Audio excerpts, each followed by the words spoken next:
بسم اللہ الرحمن الرحیم۔ السلام علیکم ورحمۃ اللہ وبرکاتہ۔ ایک سچا واقعہ۔ میں تم سے اور بچوں سے بے پناہ محبت کرتا ہوں۔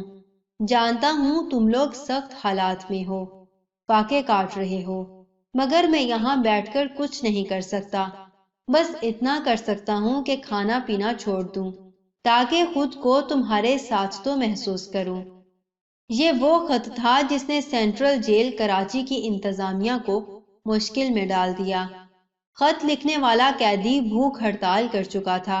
انتظامیہ کوشش کے باوجود بھوک ہڑتال ختم نہ کرا سکی تو اعلیٰ حکام کو مطلع کیا، جس کے بعد اس معاملے کی انکوائری ایک نوجوان پولیس افسر کے پاس آ گئی۔ یہ قصہ پولیس افسر نے سنایا۔ پولیس افسر کے مطابق میں نے خط پڑھا تو بے چین ہو گیا، فائل اپنے گھر لے گیا اور وہ خط اپنی اہلیہ کو دکھایا تو وہ رونے لگی۔ میں نے اس قیدی کی فائل پڑھی۔ وہ قیدی ڈکیتی کے الزام میں سزا بھگت رہا تھا۔ حیرت انگیز بات یہ تھی کہ جن کے گھر ڈکیتی ماری تھی انہوں نے مقدمہ کیا اور نہ تھانے آئے۔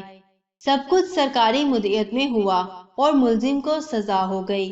میں اگلے ہی روز ملیر میں اس قیدی کے گھر چلا گیا۔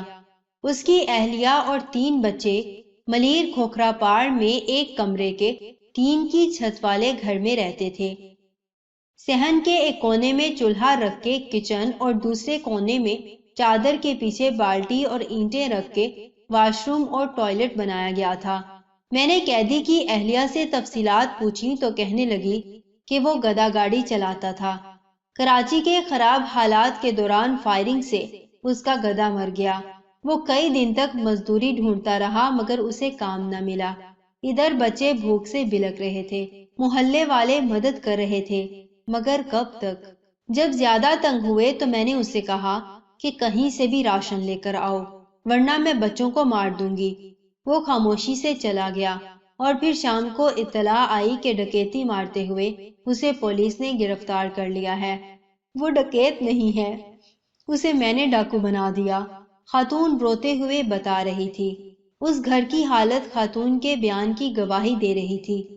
میں وہاں سے نکل کے اس گھر میں گیا جس میں ڈکیتی ماری گئی تھی۔ انہوں نے جب تفصیلات بتائیں تو میرے ہوش اڑ گئے۔ انہوں نے بتایا کہ دوپہر کے وقت گھر میں خواتین تھیں۔ وہ شخص پستول کے ساتھ گھر میں داخل ہوا اور خواتین کو ایک جانب جمع ہونے کو کہا۔ بزرگ خاتون خانہ نے کہا کہ کسی کو کچھ مت کہنا، زیور اور رقم اس الماری میں ہے، وہ لے لو۔ مگر اس نے کہا مجھے رقم نہیں چاہیے، میں بدتمیزی نہیں کرنا چاہتا، اس لیے شور مت مچانا اور مجھے صرف یہ بتائیں کہ کچن کس طرف ہے۔ خاتون خانہ کا کہنا تھا کہ انہوں نے حیرانی اور پریشانی سے اسے کچن بتایا۔ وہ شخص کچن میں گیا، ہم سے ایک چادر لی اور کچن میں موجود راشن چادر میں جمع کر کے روانہ ہو گیا۔ جاتے ہوئے ہم سے معذرت بھی کر کے گیا۔ خاتون خانہ نے کہا کہ ہم تو حیران رہ گئے تھے اور خاموش ایک دوسرے کو دیکھ رہے تھے کہ اچانک باہر شور ہوا۔ ہم نے پتہ کیا تو معلوم ہوا کسی محلے والے نے مشکوک حالت میں چادر میں سامان سمیٹے اسے گھر سے نکلتے دیکھا تو شور مچا دیا، جس پر محلے والوں نے اسے پکڑ کر تشدد کا نشانہ بنایا اور پولیس کے حوالے کر دیا۔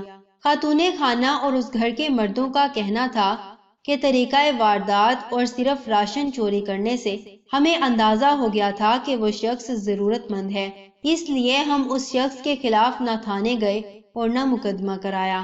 میں نے متعلقہ تھانے کے SHO کو بلایا تو اس نے بتایا کہ محلے والے پکڑ کے لائے تھے۔ اس نے اعتراف بھی کیا کہ ڈاکہ مارا ہے اور اس کے پاس سے جو پستول برآمد ہوئی وہ نکلی تھی۔ مقدمہ کروانے کوئی نہیں آیا تھا تو ہم نے سرکاری مدعیت میں مقدمہ عدالت میں پیش کیا اور عدالت نے سزا دے دی۔ میں نے انکوائری رپورٹ تیار کی، ساتھ ہی اس گھرانے کے افراد کے بیان لگائے جن کے گھر ڈکیتی ہوئی تھی اور تفصیل اعلیٰ حکام کو بھیج دی۔ مقدمہ عدالت میں دوبارہ چلا۔ اس شخص کو چند دن میں ہی ضمانت اور کچھ عرصے بعد رہائی مل گئی۔ وہ شخص رہا ہوا تو میں نے اسے کہا کہ آئندہ ایسی حرکت مت کرنا اور اسے کچھ رقم دینے کی کوشش کی تو اس نے رقم لینے سے انکار کر دیا اور کہنے لگا کہ مجھے کہیں مزدوری دلوا دے۔ اب وہ شخص اپنے گھر کی قریبی پولیس چیک پوسٹ پر سویلین ملازم ہے۔ یہ ہڑتالیں اور لاک ڈاؤن کتنے گھر اجاڑتے ہیں، کتنے گھروں میں فاقے کراتے ہیں اور کتنے ڈاکو پیدا کرتے ہیں، اس کا اندازہ بے حس حکمران لگا سکتے ہیں اور نہ ہمارا عدالتی نظام۔ حالات ہماری سوچوں سے بھی کہیں زیادہ خراب ہیں۔ ذرا نہیں، پورا سوچئے، اپنے ارد گرد کے ضرورت مندوں کی مدد کریں اور اگر ہو سکے تو انہیں کام دلوائیں۔ جزاکم اللہ خیر و احسن الجزا۔ السلام علیکم ورحمۃ اللہ وبرکاتہ۔